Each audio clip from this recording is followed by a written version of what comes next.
I'm in Las Vegas for USA basketball. They're going to play Canada on Wednesday, whatever that day is. But in the news, Giannis leads Greece to his first Olympic berth in 16 years. He got a little emotional yesterday. Like, you wonder about how much these things mean to guys. Mm-hmm. You know what I mean? Like, you think the NBA Finals is like the pinnacle. But for someone like Giannis, even getting Greece to the Olympic Games, not even talking about a medal, that hits a player like that, in, like we just said, the feels.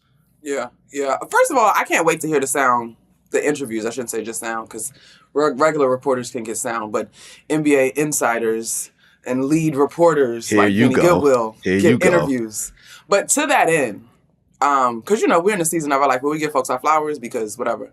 I've always appreciated the relationship that you spend time to build with these guys, Vinny. And even the way that you talk about them. Yes, we could talk about the basketball. And yes, we could talk about your limited left hand and your terrible three-point shooting. But you never skip out on, the humanity of it all, right? And so, obviously, I am so here for athletes getting emotional. Because I think we really need to be reminded that is a whole human being who just happens to excel at a sport that we love and make money that most of us just dream about. But at the same time, the human experience is the thing that should connect us all with the base levels of respect. And so for me, it's been a checkered couple of years since that finals victory for Giannis, right? And so to see him have a moment like that, it tugs at your heartstrings. And I think we are reminded, I'm constantly trying to remind people, winning and excellence and sustaining either is so hard. It's so hard. It's not just hard. It takes a lot out of you. Mm-hmm. You don't realize a lot of times winning is more relief than it is exuberance or joy and everything else. And the other stuff is misery. Mm-hmm. You don't even get the highs out of winning as much as you get the lows out of losing. Losing sucks. You know what I mean? Yeah. Losing legit sucks. And even for the Bucks, because I don't know if you've seen Monica, they haven't done anything this offseason. I have not seen anything, to your point. Yes. Them and the Clippers. What y'all doing? It's not like y'all going backwards. What's y'all the know what time it is? Is that the Judge Judy thing? Yes. It's them. It's the Bucks. Miami's done nothing this offseason besides re-sign Bam and not signing Jimmy to an extension.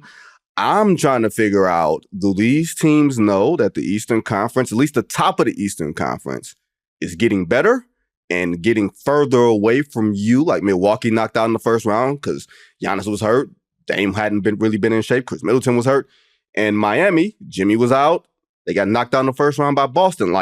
Do they not see that the Eastern Conference is passing them by even more? Yeah. I think I'm more concerned about Milwaukee than I am Miami. Okay.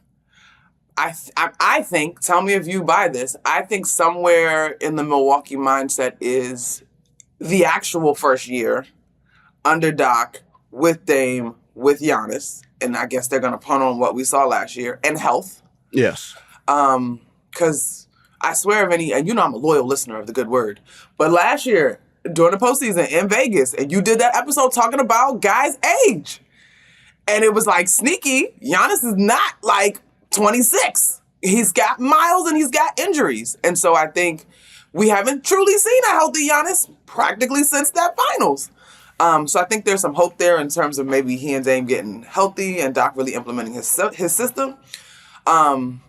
Even though that sounds like a high bar and major potential if realized, I'm actually less worried about Miami just because I have respect for their culture. Whatever. If they're going to be healthy, they can go find somebody that ain't nobody draft from a country we can't recognize or from some team, you know what I'm saying? D3 team. And just churn them out.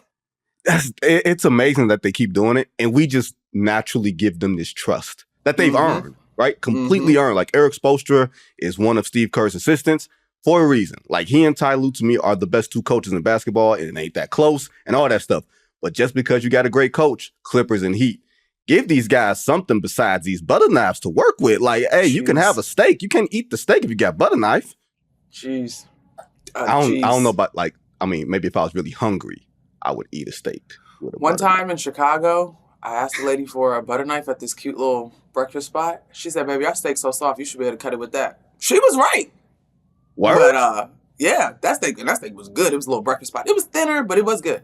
Anyway, I digress because I was like, this is the first I'm cutting steak with a butter knife. Wow. You're going to have to, well, I'm going to be in Chicago for NABJ next month. You're going to have to give me the name of this place. Oh, it was a little hole in the wall next to the hotel when we were there with the Knicks. I'm going to find it because we should do that. That was cute. Appreciate that. Now,